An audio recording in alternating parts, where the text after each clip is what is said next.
Shalom Bapak Ibu Saudara, selamat hari Minggu.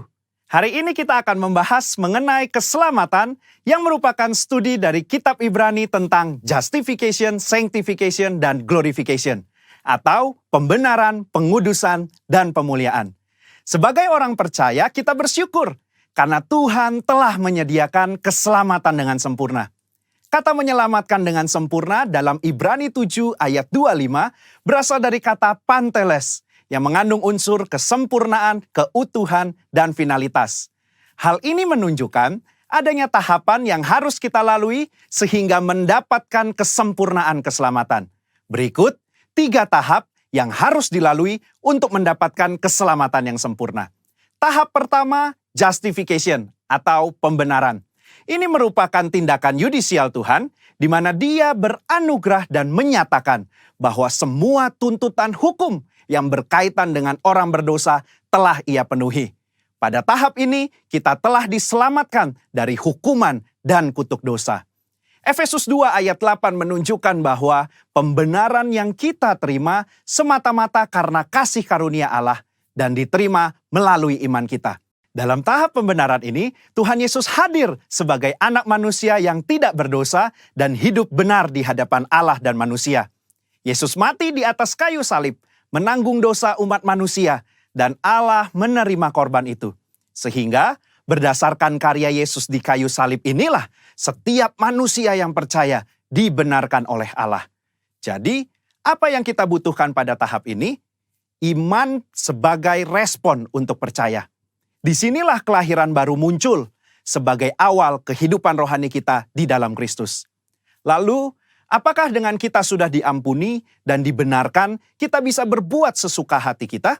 Tentu saja tidak. Ada perbedaan antara menerima keselamatan dengan hidup dalam keselamatan. Pada tahap pembenaran, kita menerima keselamatan karena kasih karunia Tuhan, bukan karena usaha atau karya manusia. Namun, setelah kita menerima keselamatan tersebut, kita harus hidup dalam keselamatan. Orang-orang yang telah dibenarkan harus menghidupi kehidupan kudus dan berupaya untuk menang atas kuasa dosa. Kita harus dikuasai dan dipenuhi dengan Roh untuk dapat menolak segala kejahatan, nafsu, dan godaan selama hidup di dunia ini. Tahapan kedua setelah pembenaran disebut dengan sanctification atau pengudusan. Pada tahap sanctification, kita masuk dalam proses pengudusan dan pendewasaan yang berkelanjutan oleh Roh Kudus dan firman-Nya. Proses ini harus diupayakan terus-menerus sampai menjadi serupa dengan Kristus.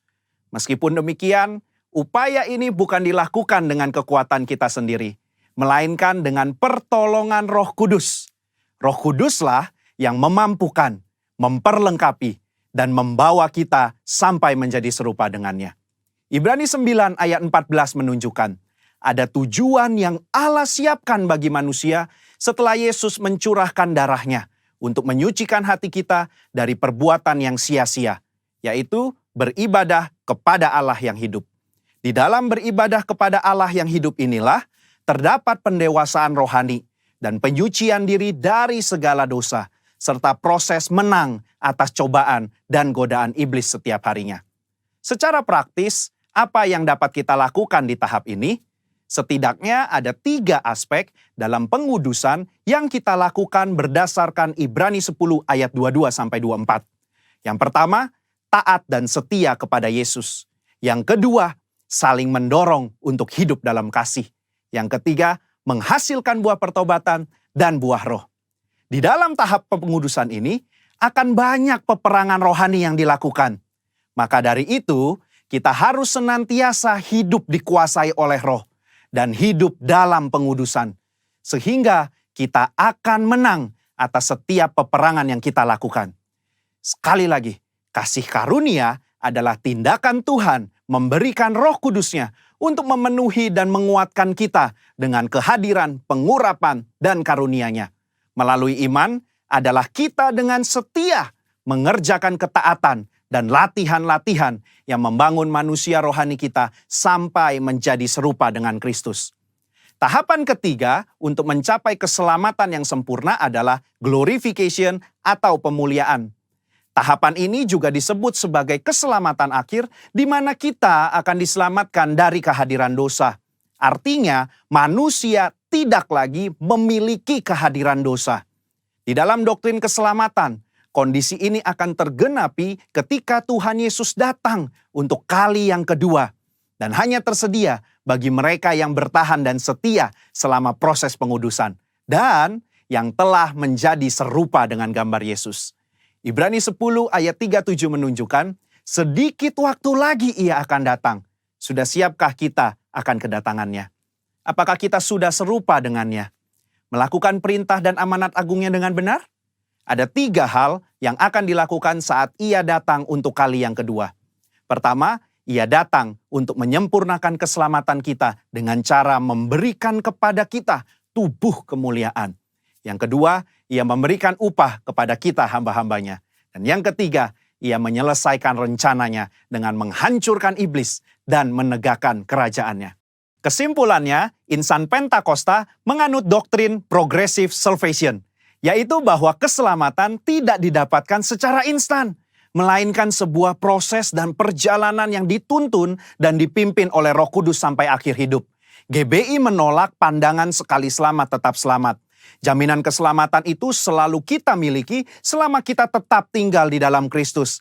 Hal ini bukan hanya karena itu adalah tradisi yang diwariskan oleh para pendahulu kita, tetapi berdasarkan studi yang jujur dan komprehensif dari surat-surat Paulus, surat-surat umum, bahkan ketika melihat perjanjian lama, inilah Injil yang seutuhnya.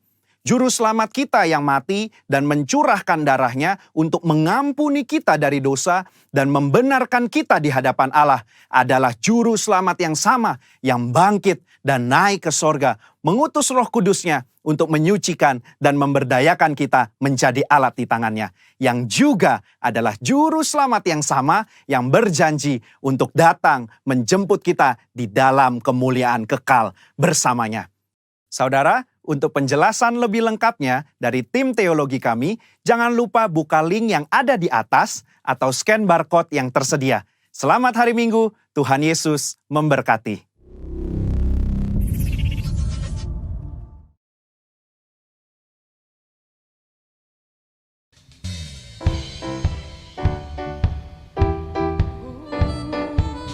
Kami bersyukur berada dalam hadirat-Mu ya Tuhan.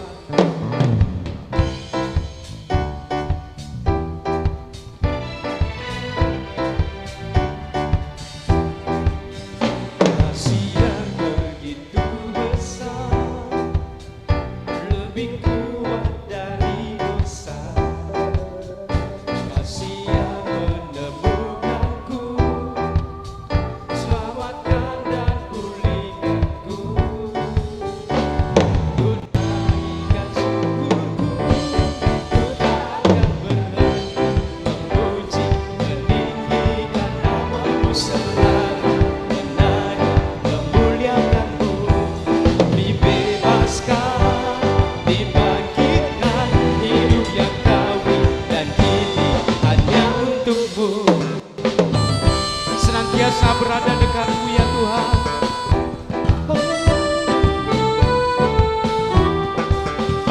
Kasih yang begitu besar, lebih kuat dari dosa. Kasih yang menemukanku, selamatkan dan pulihkanku. Mari naikkan syukur-Mu. Naikkan syukur-Ku.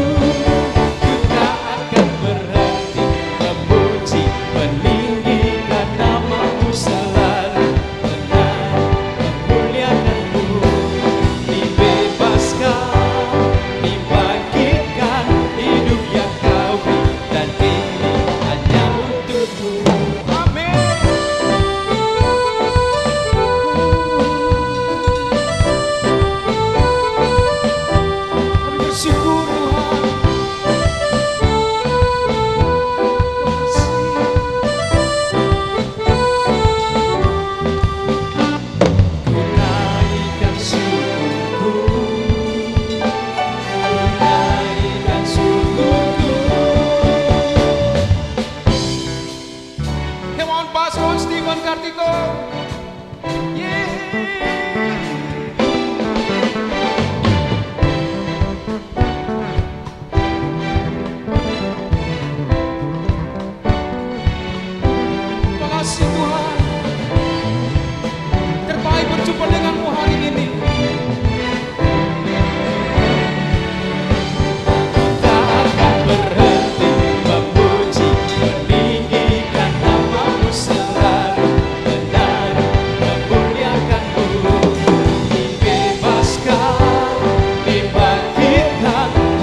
Puji Tuhan, setiap kita yang ada di rumah-rumah mengikuti ibadah raya melalui Zoom ini akan mendapatkan hadirat Tuhan, kesembuhan, pemulihan bagi kita pribadi lepas pribadi. Yang percaya katakan amin. Kita berdoa bersama-sama. Tuhan, terima kasih. Kami bersyukur buat kebaikan dan anugerah-Mu ya Tuhan. Kami hadir bersama-sama di tempat yang berbeda, tapi kami terhubung dengan Tuhan. Hadirat-Mu yang melawat kami. Layakan kami pribadi lepas pribadi ya Tuhan. Dan biarlah kami yang ada di rumah-rumah, bahkan yang ada di tempat ini, mengalami Tuhan, mengalami Roh Kudus. Terima kasih Tuhan Yesus. Terima kasih Roh Kudus. Terima kasih Tuhan.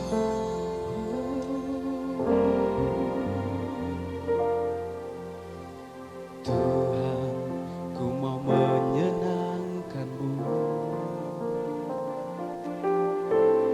Tuhan, bentuklah hati ini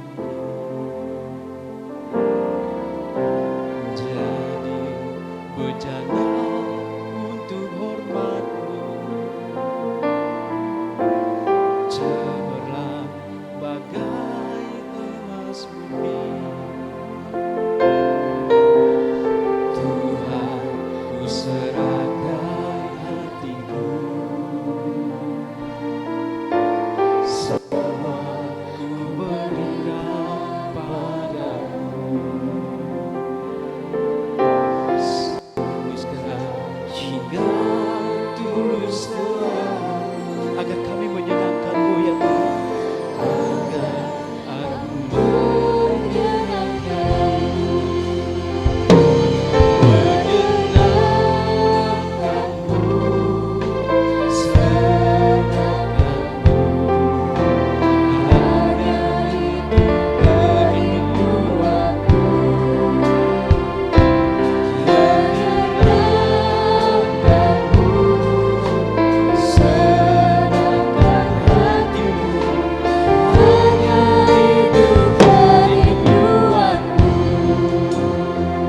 Bapak Ibu, kita beri tepuk tangan terbaik bagi nama Tuhan Yesus. Katakan bersama-sama. Tuhan, ku mau menyenangkan-Mu. Tuhan, bentuklah hati ini jadi bejana untuk hormat-Mu. Cemerlang bagai emas murni.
anugerah yang terindah kami dapat berjumpa denganmu ya Tuhan.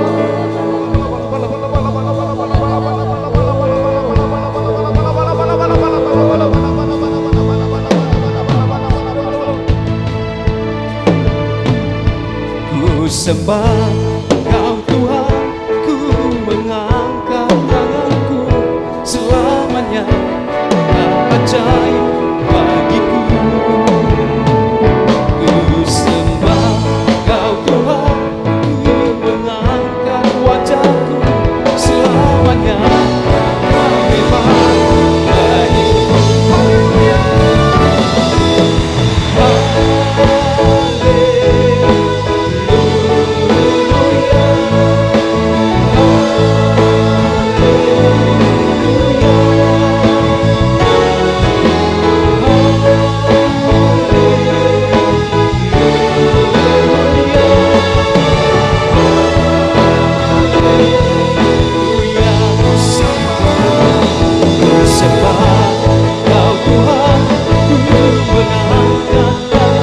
Selamanya Kau ajaib, selamanya Kau hebat, dahsyat Tuhan Yesus.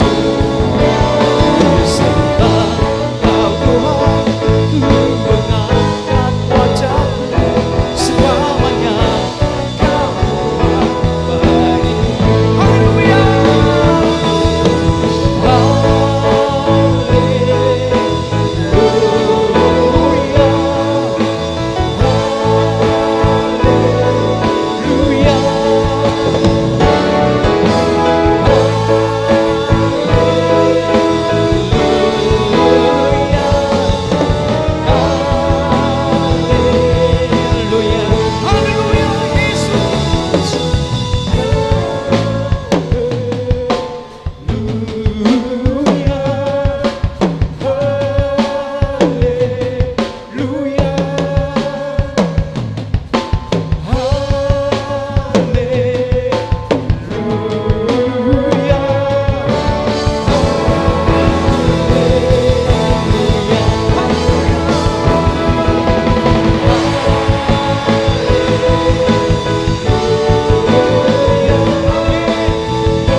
Kami bersyukur Tuhan, Engkau hadir di tempat ini.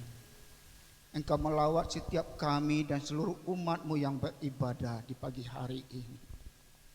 Jadikan kami sebagai mezbah-Mu yang kudus. Engkau tinggal dan diam di dalam kehidupan kami ya Tuhan. Dan biarlah kami bisa hidup sesuai dengan kehendak-Mu. Kami bisa berjalan di dalam kebenaran-kebenaran yang telah Engkau tentukan. Terima kasih Tuhan. Di pagi hari ini kami mau membangun mezbah. Kami mau mempersembahkan pujian penyembahan kami dan juga pengharapan kami kepadamu. Kami mau terus mengandalkan Engkau Tuhan di dalam kehidupan ini. Karena kami percaya pengharapan kami tidak pernah sia-sia. Engkau Allah yang hidup. Engkau selalu menyertai kami dan Engkau selalu menjawab setiap doa kami. Bapa, di saat ini kami mengangkat tangan kami untuk negeri kami Indonesia. Di tengah pandemi yang Engkau izinkan terjadi ya Tuhan. Kami berdoa kiranya kasih-Mu mengalir atas Indonesia. Engkau melawat seluruh masyarakat yang ada di negeri ini ya Tuhan. Engkau memberikan mereka roh yang takut akan Engkau. Sehingga mereka bisa menghargai otoritas yang Engkau nyatakan di dalam pemerintahan ini. Tuhan, kami juga berdoa untuk para pemimpin yang Engkau percaya untuk memerintah negeri kami. Dari yang tertinggi sampai yang terendah. Berikanlah mereka roh hikmat kebijaksanaan ya Tuhan. Sehingga melalui putusan-putusan yang boleh mereka ambil, Indonesia semakin diubahkan. Terima kasih Tuhan, kami juga menolak setiap kuasa kegelapan yang ada di negeri ini.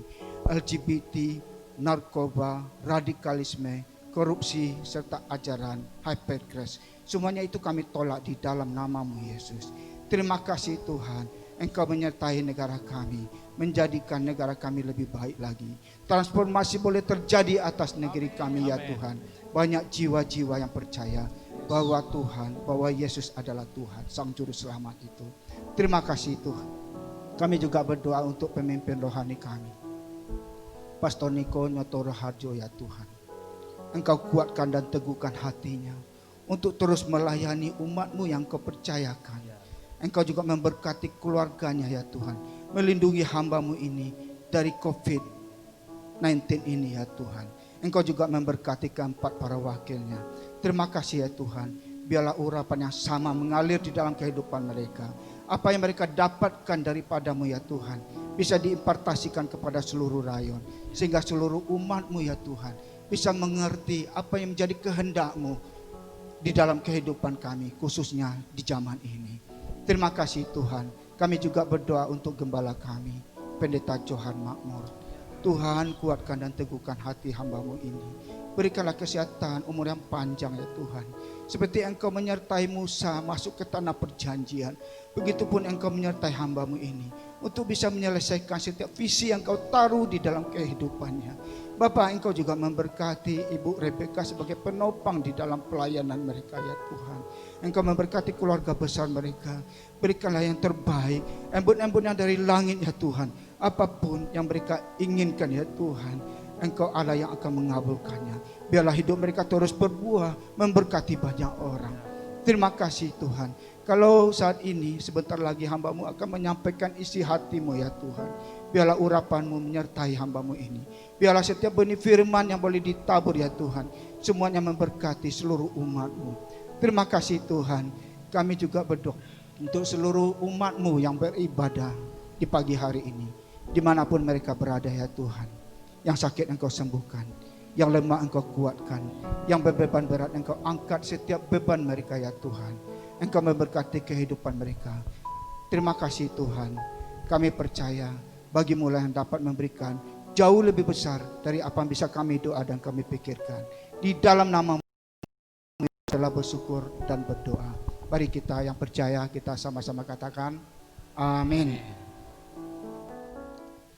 Mari kita bersama-sama membacakan dengan iman percaya 5 butir apa yang dimaksud dengan Pentakosta yang ketiga. 1. Pentakosta ketiga adalah pencurahan Roh Kudus yang dahsyat di zaman now, melebihi yang terjadi di Azusa Street. 2. Pentakosta ketiga akan mengakibatkan penuaian jiwa yang terbesar dan yang terakhir sebelum Tuhan Yesus datang kembali. 3.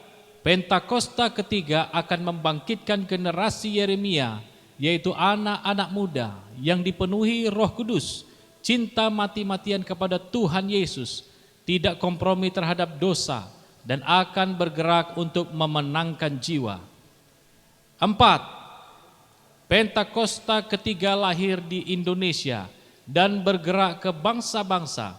Gerakan ini dari timur ke barat dan akan kembali ke Yerusalem. 5. Pentakosta ketiga akan memberikan kuasa untuk menyelesaikan amanat agung, dan setelah itu Tuhan Yesus datang kembali. Amin. Keluarga besar yang kami kasihi di hari ini, kita bisa beribadah bertatap muka dengan versi online, dan doa kami, harapan kami bahwa kasih kita kepada Tuhan tidak akan berkurang, bahkan semakin bertambah-tambah dengan situasi dan kondisi yang tengah kita hadapi pada hari-hari ini.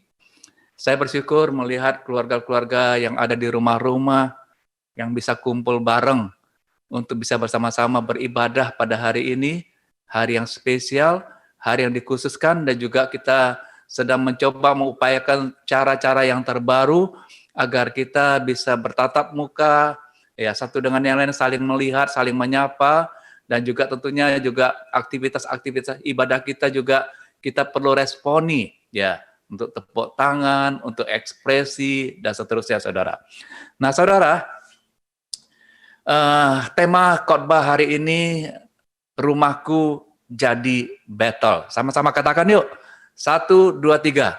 Rumahku jadi battle. Oke. Nah, saudara, yang seperti kita ketahui, battle itu kan artinya rumah Tuhan. Ya. Dari bulan Maret sampai dengan hari ini, kita sedang alami yang namanya proses rumah Tuhan. Rumah Tuhan atau gereja sedang dibersihkan, saudara. Ya. Yang mengakibatkan altar, panggung-panggung yang ada di gereja itu harus diperiksa kembali tentang motivasi dan seterusnya. Dan akibatnya apa, saudaraku? Aktivitas-aktivitas gereja dialihfungsikan ke rumah-rumah. Nah, seperti yang kita lakukan hari ini, saudara. Rumah saudara, tempat saudara duduk sekarang bersama-sama dengan keluarga, ini adalah rumah tempat di mana kita sedang alami perjumpaan dengan Tuhan. Saya di rumah saya bersama dengan keluarga menikmati hadirat Tuhan tadi. Ketika kita bersama-sama memuji, menyembah Tuhan, wah rasanya, rasa syukur dan luar biasa itu terjadi, saudaraku. Nah, tentunya kita juga harus melihat, apa sih arti rumah itu, saudara? Ya, rumah itu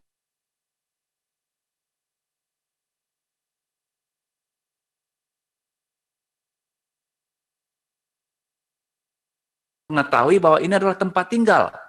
Tetapi yang menjadi permasalahan, saudara,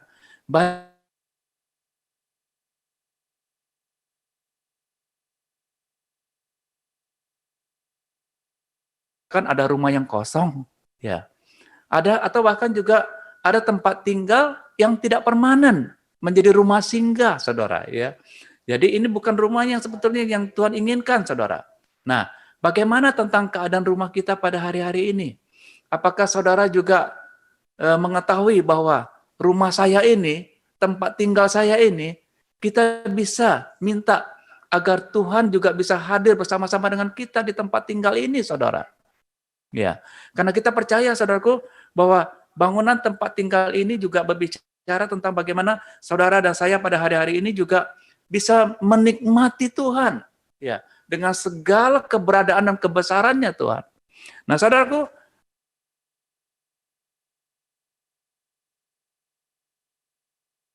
kenapa rumah sakit saya katakan banyak benar orang yang sakit yang ada di rumah kita, silih berganti barangkali. Atau rumah kita juga yang selama ini dijadikan rumah perselisihan, cekcok melulu, bertengkar satu dengan yang lainnya.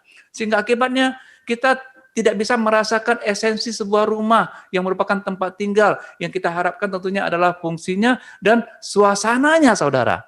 Nah, saudara, kita awal tahun 2020, setelah kita puasa, kita mengambil puasa selama 15 hari berdoa, dan itu kita kenal dengan sabat, saudara. Ya. Dan ketika itu kita mendapatkan tuntunan dari Yesaya 58 ayat yang ke-12.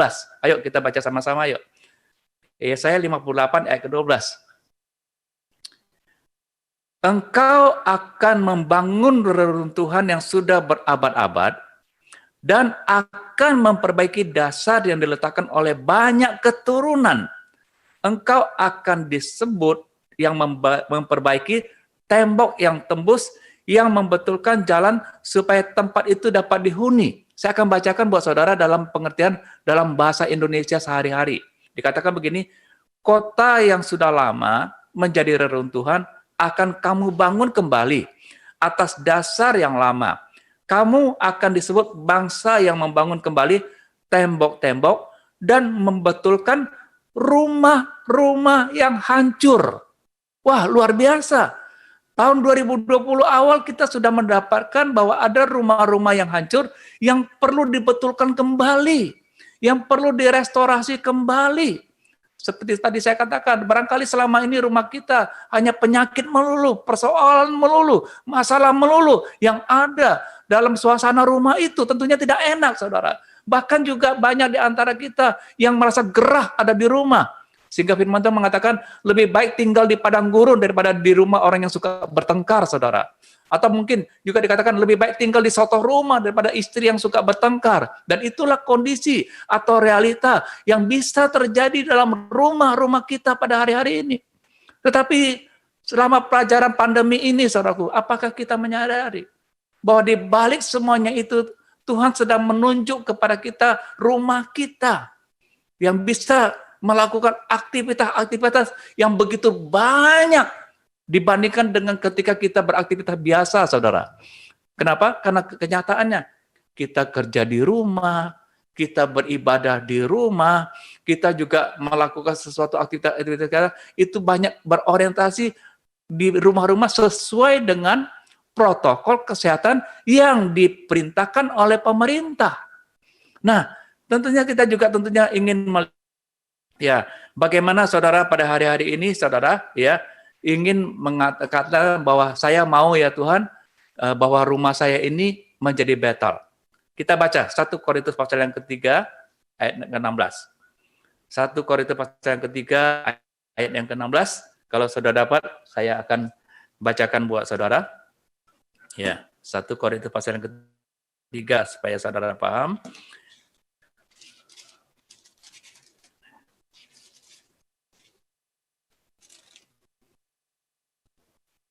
Ya. Tidak tahukah kamu bahwa kamu adalah bait Allah? Ya. Dikatakan kamu adalah bait Allah dan bahwa roh Allah diam di dalam kamu. Ya. Artinya kita sebagai pribadi maupun kita sebagai yang memiliki rumah tempat tinggal, ya, itu ketika kita mengundang Tuhan hadir di kita, maka Tuhan mau menjadikan bahwa rumah kita itu hidup kita ini juga rumah Allah, tempat roh Allah itu bisa berdiam. Tapi yang menjadi persoalan lagi, bagaimana kita menyikapi atau meresponinya. Ada kalanya kita membiarkan Tuhan ada di rumah kita tanpa komunikasi. Seperti Marta, saudara tentu ingat ceritanya. Ketika Tuhan ada di rumah mereka, ya, Marta repot, tidak fokus lagi kepada Tuhan yang ada di rumah itu. Nah, mari kita juga belajar pada hari-hari ini. Apakah jangan-jangan kita juga sebagai orang percaya sering membiarkan Tuhan, ya, tanpa komunikasi sama sekali dengan Dia? Bisa jadi kita hanya tunggu hari Minggu, padahal Tuhan sedang memberikan kita banyak waktu untuk di rumah-rumah, ya, untuk membangun hubungan, untuk membangun komunikasi. Nah, berapa banyak di antara saudara yang tahu bahwa kita ini adalah bait Allah, milik kepunyaan Allah yang kudus. Haleluya. Angkat. Ya, puji Tuhan, saya senang melihat angkat. Ayo, angkat saudara.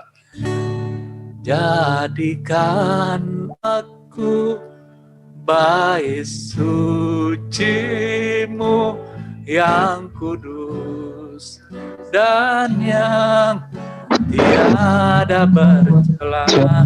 Jadikan aku mesra doa-Mu bagi keselamatan bangsaku.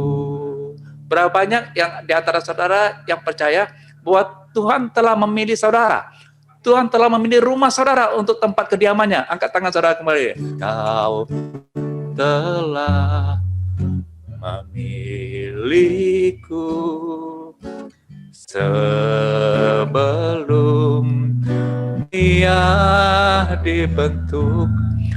Betapa aku bersyukur padamu, ya Tuhan Allahku. Kau telah memanggilku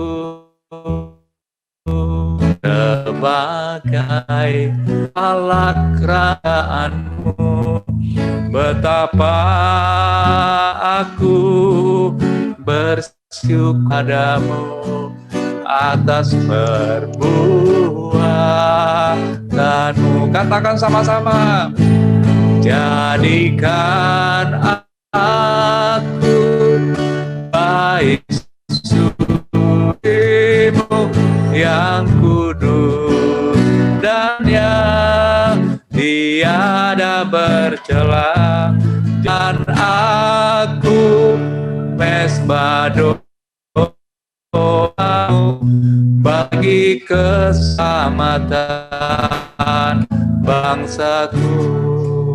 Saudara, begitu banyak waktu yang kita bisa gunakan di rumah. Apakah ada doa ya yang terus-menerus kita naikkan di hadapan Tuhan, ataupun juga pujian atau penyembahan, saudara? Karena Tuhan sedang beracara melalui pandemi, saudara.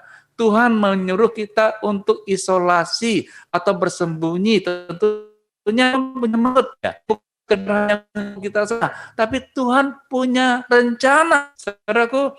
Nah, tentunya kita juga harus paham, saudaraku, bagaimana suasana atau atmosfer yang kita harapkan ketika kita menyadari bahwa ternyata Tuhan itu mau diam dalam rumah kita. Nah, saudara, satu hari Tuhan Yesus itu mengajak Petrus, Yakobus, dan Yohanes itu naik gunung.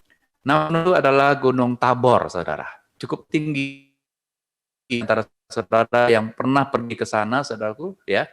Dan ketika itu, apa yang terjadi ketika mereka lagi di gunung itu, saudara, maka ketika itu mendapatkan satu revelation atau penglihatan, bahwa ada Musa dan Elia hadir di gunung itu. Dan setelah itu, saya melihat, ada Tuhan Yesus yang hadir, dengan wajah yang beda, dengan wajah yang tidak sama, seperti Yesus mengajak mereka untuk naik gunung. Saudara. Ada atmosfer kemuliaan, sehingga ketika itu Petrus nggak tahan lagi. Luar biasa, alangkah indahnya tempat ini ya Tuhan. Aku akan membangun 3 kemah. Dan sampai begitu Petrus menggambarkan tentang kehadiran Tuhan yang ada di ruang tempat dia berada, saudara. Nah, saudara, bukankah itu satu suasana yang menyenangkan? Ketika Tuhan hadir harus ada suasana yang menyenangkan, saudara.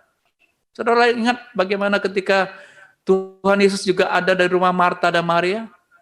Dan itu ketika itu Maria juga menyambut Tuhan Yesus dengan memecahkan minyak narwastu yang mahal harganya. Dan apa yang terjadi ketika ia menuangkan minyak narwastu yang wangi, yang mahal harganya itu? Semerbak, harum, seisi rumah itu terjadi. Bukankah ini menjadi keinginan kita juga bersama? Di tengah perselisihan, cekcok, sakit, masalah, kita ingin dong rumah kita juga mengeluarkan atmosfer yang harum, yang semerbak, saudara. Dan saya percaya itu bisa dinikmati. Ya. Dan juga saudara ingat bagaimana ketika Tuhan Yesus juga hadir dalam sebuah rumah yang sedang mengajarkan kenduri atau pesta kawin. Mereka kehilangan anggur, kekurangan anggur. Anggur adalah gambaran sukacita. Kemarin dalam doa puasa kita dengar Pak Martinus menyampaikan tentang sukacita, tentang kasih yang semula. Persoalannya hari ini, apakah saudara juga mau mendapatkan sukacita yang sama ketika kita pertama kali mengenal Tuhan Yesus? Dan Tuhan menjamin anggur yang terbaik itu tetap ada selagi saudara menghadirkan Tuhan dalam ruang kehidupan kita. Yang setuju dan percaya katakan amin, saudara. Jadi anggur yang terbaik itu tetap ada. Bahkan juga suasana persoalan yang begitu berat yang pernah dialami ketika Elia sedang berkunjung ke rumah janda yang ada di Sarfat. Bagaimana ketika itu ada masalah besar, anaknya itu mati, saudara. Tetapi yang luar biasa di rumah itu juga ada kebangkitan, ada revival yang terjadi. Anak yang mati itu bisa bangkit. Dan hari ini, apakah saudara juga rindu? Generasi-generasi kita yang ada di rumah, anak barangkali, menantu, cucu, itu bisa dibangkitkan kembali roh mereka, spirit mereka, untuk bisa bersama-sama beribadah di rumah yang telah dipilih Tuhan, untuk bisa mengalami perjumpaan dengan Dia, saudara. Nah, kita juga pernah lihat lagi ada cerita, orang lumpuh yang ada di sebuah rumah. Ketika mereka melihat orang lumpuh yang dibawa dalam sebuah rumah itu, Yesus ada di rumah itu. Dan apa yang terjadi? Yang lumpuh itu bangkit. Dan ada suara yang di luar yang mengatakan, yang begini belum pernah kita lihat. Saudara, coba saudara renungkan. Saudara baca Alkitab.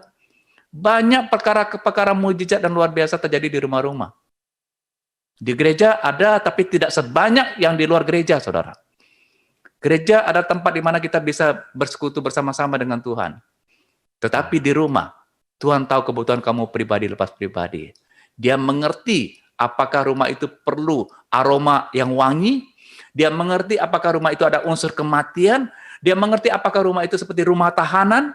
Tetapi dia bisa mengubahkan suasana itu menjadi suasana sorgawi. Yang setuju dan percaya katakan amin. Berapa banyak yang setuju? Sekali lagi angkat tangannya, saya katakan. Yesus, Yesus, Kau berarti bagiku. Yesus, Yesus, Kau segalanya bagiku. Sekali lagi katakan Yesus, Yesus panggil. Yesus, Yesus, Kau berarti bagiku. Yesus, Yesus, Kau segalanya bagiku. Ayo kita sembah Tuhan.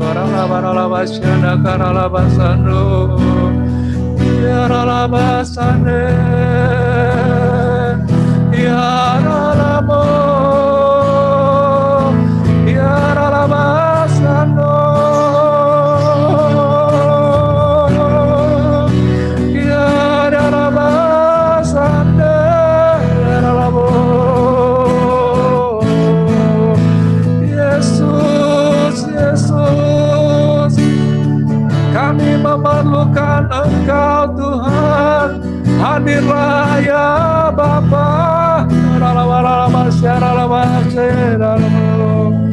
Kami tidak pernah membiarkan Engkau berdiam diri.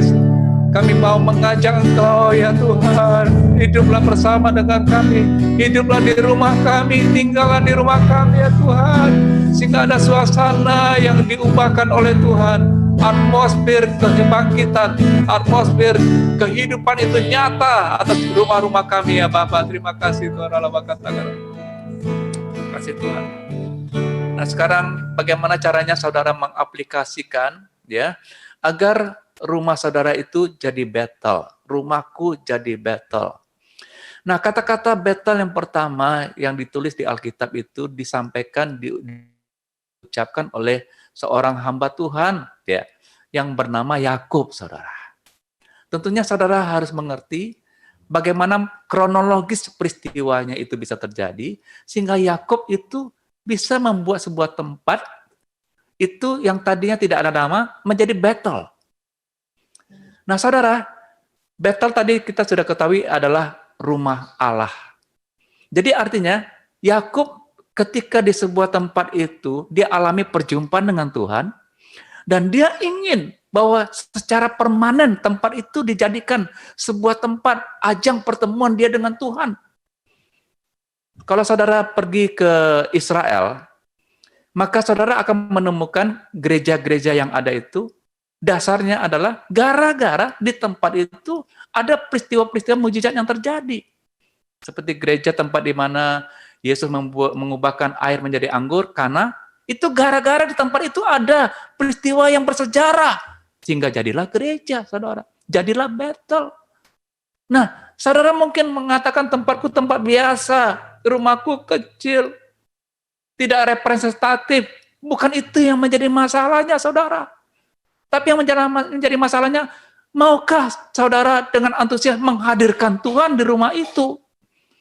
Dan ketika Tuhan hadir, Yakub katakan, alangkah dahsyatnya tempat ini. Alangkah luar biasanya tempat ini. Bayangkan saudara, Yakub itu ketika dia beristirahat di tempat itu, dikatakan bantalnya aja dari batu, saudara. Bukan berbicara tentang kenyamanan, tetapi berubah ketika dia mengalami encounter, dia mengalami perjumpaan dengan Tuhan, saudara. Dan inilah yang saya sedang minta. Rumah-rumah saudara. Mari saudara, rumah-rumah saudara jangan biarkan kosong. Jangan biarkan itu hanya rumah tempat singgah Yesus hanya hari Minggu saja. Tapi mari kita gunakan sepenuhnya waktu-waktu ini untuk bersama-sama membangun bagaimana Tuhan bisa hadir di tempat itu. Yang setuju boleh katakan amin, saudara. Bersyukur saya sedang melihat ada beberapa keluarga yang kumpul, duduk bareng ya di rumah saudara. Wah, luar biasa, keren banget, saya nangis, saudara. Kenapa? Karena inilah yang Tuhan mau pada hari-hari ini. Karena Tuhan tidak mengizinkan kita sementara ini untuk berjumpa, bertatap muka secara fisik. Inilah yang Tuhan inginkan. Inilah yang Tuhan kondisikan bagi kita pada hari-hari ini. Nah, kenapa kita tidak mengambil hikmatnya yang berasal dari Tuhan itu, saudara? Nah, saudaraku, saya juga mau mengajak, mari saudara, di tengah-tengah situasi kita diizinkan untuk beribadah di rumah. Karena itu kan pemerintah.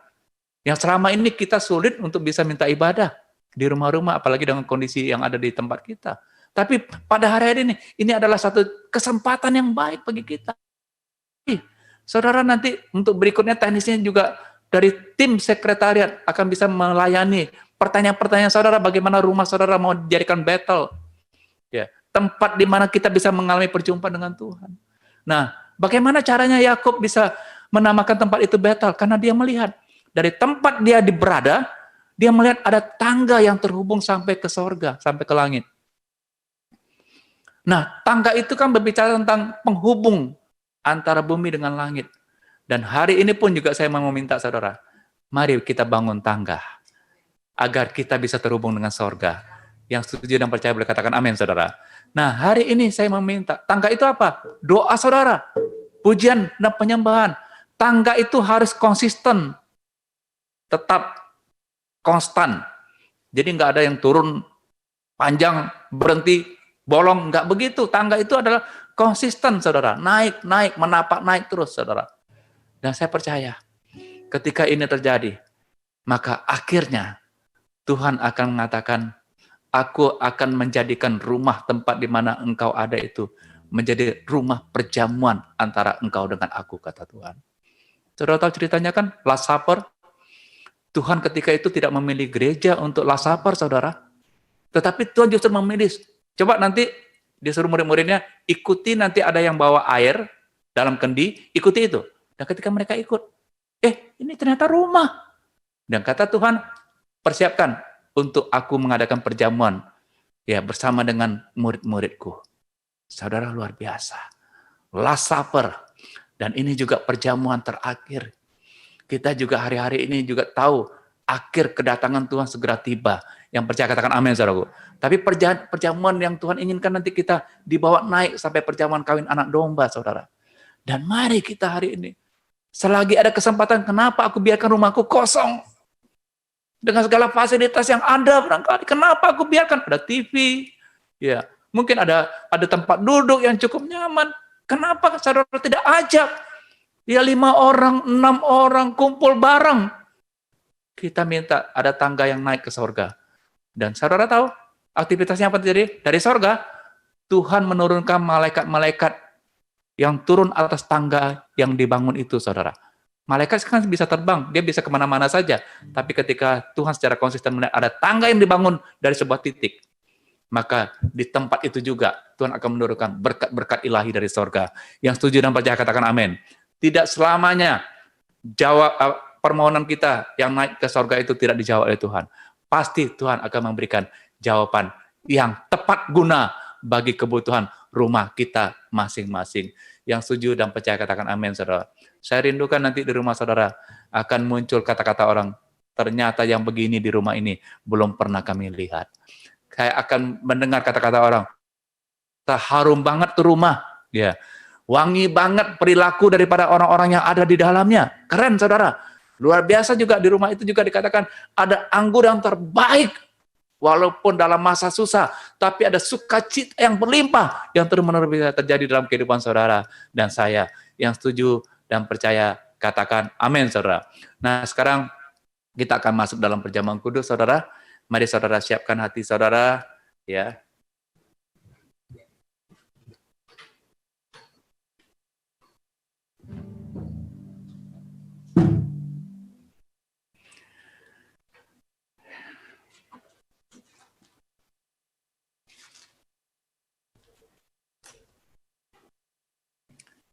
Mari saudara, dari perjamuan kudus yang merupakan persekutuan kita dengan Tuhan melalui tubuh dan darahnya, seperti Tuhan mencari rumah untuk membuat perjamuan dengan murid-murid, dan temukanlah ya Tuhan, rumah itu adalah tempat kami. Nah, mari saudara, kita periksa hati kita renungkan kembali firman yang baru kita dengar, bahwa Tuhan ingin jadikan rumahku itu jadi Bethel. Dan mari saudara siapkan hati saudara, agar saudara bisa nanti melihat atmosfer, suasana rumah saudara akan berbeda ketika Tuhan hadir secara permanen di dalamnya. Mari kita angkat roti ini. Sebab apa yang telah kuteruskan kepadamu telah aku terima dari Tuhan, yaitu bahwa Tuhan Yesus pada malam waktu ia diserahkan mengambil roti, dan sesudah itu ia mengucap syukur atasnya, ia memecah-mecahkannya dan berkata, inilah tubuhku yang diserahkan bagi kamu. Perbuatlah ini menjadi peringatan akan aku. Saudaraku, bukankah roti di tangan kita menggambarkan persekutuan kita dengan tubuh Kristus? Makanlah dalam nama Tuhan Yesus.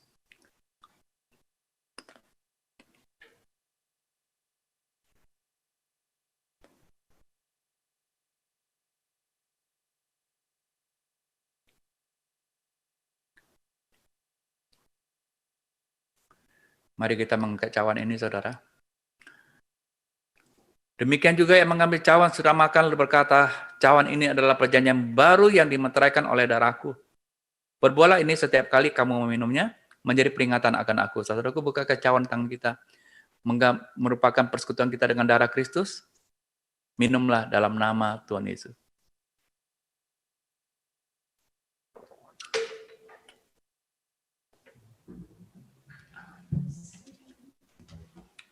Kita bersyukur, saudara. Bersyukur. Ya. Naikkan syukur kita di hadapan Tuhan, saudara. Mari, saudara, sampaikan. Mulailah membangun tangga-tangga yang terarti itu sampai ke sorga. Dan kita percaya sorga sudah membukakan pintu-pintunya bagi rumah-rumah saudara, bagi tempat tinggal saudara, sehingga suasana atmosfer sorgawi itu bisa hadir dalam rumah-rumah saudara, yang akan mengubahkan pola kehidupan kita. Rumah-rumah rusak direstorasi kembali. Dan inilah kesempatan bagi kita sebagai anak-anak Tuhan untuk bisa melihat masyarakat kita berubah, kota kita berubah, karena diperbaiki. Tuhan, Engkau pulihkan yang sakit, Engkau sembuhkan, dan juga yang kecewa Engkau berat diangkat, yang berkekurangan mengalami kelimpahan ya Tuhan. Tolong anak-anak kami semuanya Tuhan dalam wadah ini. Sampai hari ini kami tetap setia di dalam Tuhan, terhubung satu dengan yang lainnya, diikat dengan tali kasih-Mu ya Bapa. Terima kasih Tuhan.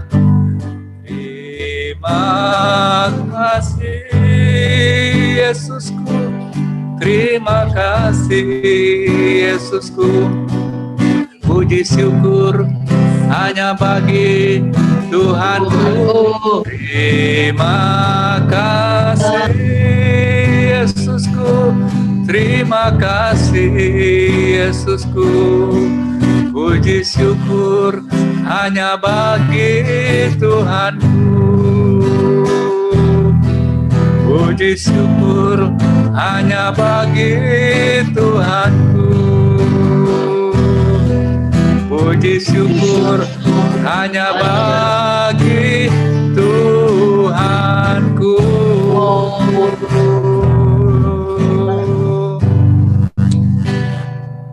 Kita bersyukur hari ini juga kita mau memberi, saudara. Saya mengajak kita beribadah. Tentunya ibadah itu ada mezbah, dan mezbah itu adalah tempat kita menaruh korban, persembahan kita, ucapan syukur kita, mengembalikan perpuluhan. Dan mari saudara, kita berikan dengan hati yang bersyukur. Sampai hari ini Tuhan pelihara kita, dan kita juga percaya bahwa apa yang kita tabur tidak akan menjadi sia-sia, karena malaikat Allah akan membawanya itu naik ke sorga dan mendapatkan perkenanan daripada Tuhan terhadap respon yang kita berikan di bumi ini. Tuhan, terima kasih untuk anak-anak kami yang siap untuk memberi. Tuhan, bela pemberian mereka adalah merupakan pemberian yang berkenan di hati Tuhan, dan kami percaya dalam perkenanan Tuhan, kami akan mendapatkan kemurahan Tuhan yang melampaui daripada apa yang bisa kami mohonkan, daripada apa yang bisa kami doa, daripada apa yang bisa kami pikirkan. Semua Tuhan berikan itu berkelimpahan. Terima kasih Bapa, terpujilah nama Tuhan.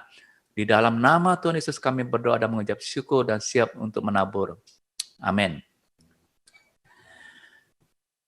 Ya, mari kita angkat tangan kita. Kita akan terima berkat daripada Tuhan. Kekasih-kekasih Tuhan, terimalah dan bawalah berkat dari Allah Bapa, kasih yang sempurna dari anaknya Tuhan Yesus dan persekutuan yang manis dari Allah Roh Kudus, yang ketika Tuhan Yesus datang kembali kedua kalinya menjemput kita dalam permai, bahkan sampai selama-lamanya. Kita yang percaya dan berkati sama-sama katakan, amin. Salam smart, saudara semuanya, Tuhan memberkati. Haleluya, selamat hari Minggu.